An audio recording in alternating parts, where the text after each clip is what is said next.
Welcome to the Writer Reads Flash Fiction. This is month 5, day 5, Storm Truce. Dark banded, the clouds rose above the horizon. I'd have liked to have said they crept across the landscape, but they did not. They thundered. Standing on the ridge line, I should have felt safe, especially under the fringe of trees.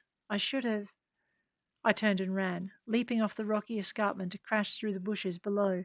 I did not know what those clouds were, but they made my jaw ache and sent fear jolting through my feet. Mac! I shouted. His voice, when it came back to me, crackled with static, even in the implant. Cove, ow! Right, gotcha, I muttered. He either wanted me to take cover, a no-brainer given the air was humming and my aching jaw was a result of whatever low-frequency vibrations were screwing with the comms, or he'd just been bitten by Cascade who'd mistaken his lunch for a treat. Somehow, I didn't think it was Cascade. I crashed through the undergrowth, finding an open space and bolting for the compound. We'd wondered why it looked like a bunker. My guess was I was about to find out, because I didn't think I was going to reach it before the leading edge of the clouds reached me. Something bounded out of the bushes beside me, and I knew I was done. Trill cats were merciless predators and highly territorial to boot. This one hissed at me as it went past, its tail bottle brush fluffy, its ears flat to its skull. But it didn't stop. It kept bolting away from the storm, and then it took a right-angled turn and bolted toward it. I turned my head, watched a gelantelope appear to match the kitty stride for stride, and I wondered two things. One, why wasn't the gelantelope running away? And two, why hadn't the trill cat taken it down? The two of them flung themselves toward the ridge like they were comrades in arms. I tried to get the compound's location to come up in my implant, but nothing happened. All I got was grey. The buzzing grew louder. I stopped, and a startled bray almost deafened me. The shavula was twice the size of a gelantelope and had a calf. It didn't even try to gore me on the way past, and the wolf-like Branton running beside the baby were rubbing shoulders with it, not a fang in sight.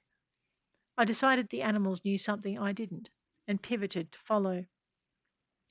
My implant crackled with frantic static, and I imagined Mac having a purple meltdown as I bolted toward the storm. As if he'd know. I wasn't going to make the compound. I could be 20 feet away and I wouldn't make it. My teeth ached with the buzz and high-pitched squeal of beetles. I didn't care. I needed out and away, and if the animals were wrong, then we were going to be bug chow together. The shavula and Branton hit the escarpment, and I winced. Vines or not, that had to hurt. None of them complained, and nor did they bounce off the rock face. Instead, they bounded through the vines, vanishing from sight.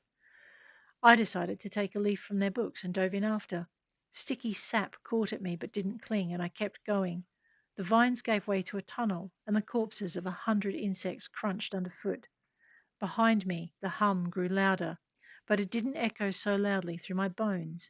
A sickly sweet scent engulfed me, but I didn't stop. The cave reeked. Or maybe it was the vines. I didn't know which. I was only glad it receded as I went further in.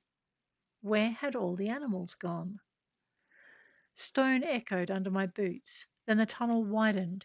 I might have stopped to stare if I hadn't heard more hoofbeats behind me. I slid to one side, unable to take my eyes off the scene before me, and another shavula thundered past. Found your missing agents, I murmured into the implant, and my voice hit nothing but dead air. Unlike the animals who huddled together quite contentedly, the humans in the cave weren't friendly.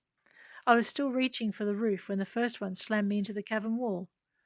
You can't be hit, was as far as she got before a brawny blur knocked her to the side and pinned her to the ground.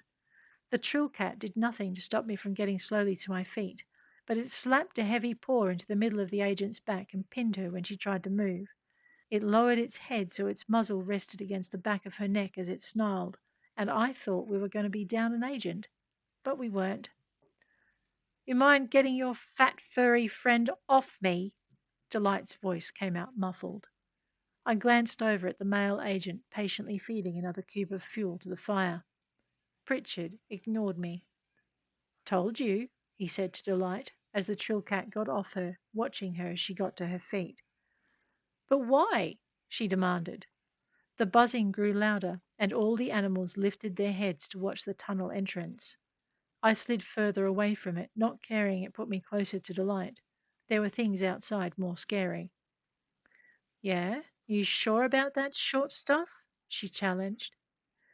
We both jumped as something heavy smashed into the vines at the tunnel entrance.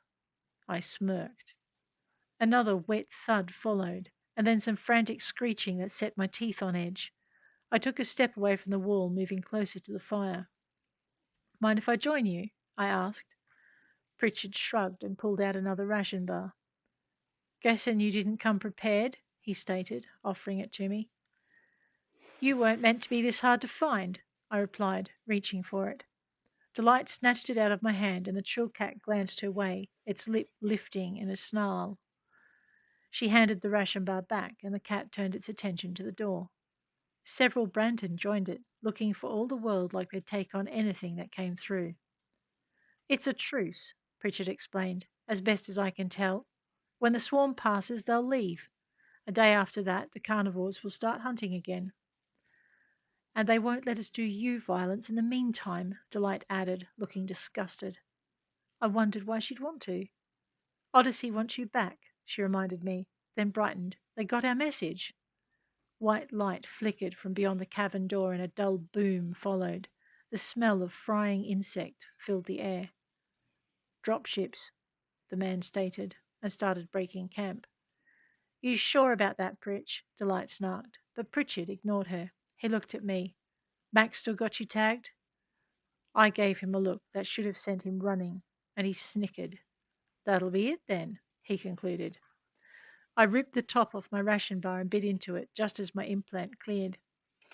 I guess with the bugs all out of the way, the signal could get through again. Mac still sounded pissed. Bringing you on board. Now. Eating when teleporting is not recommended. I was choking on my ration bar when the silver light cleared. Not very dignified. Brushing crumbs from my mouth, I stepped off my mat, ignoring the operator's look of annoyance at the mess I'd left behind. Tens could suck it. Mac, on the other hand, he caught my fist, spun me around, and wound it up behind my back. Really? He asked, turning me back and pulling me into his chest. I rabbit punched him in the kidneys, but it lacked the force to have any effect. I didn't move out from his grasp, leaning into his warmth, even when the words came out muffled. There were bugs, Mac. Big, big bugs.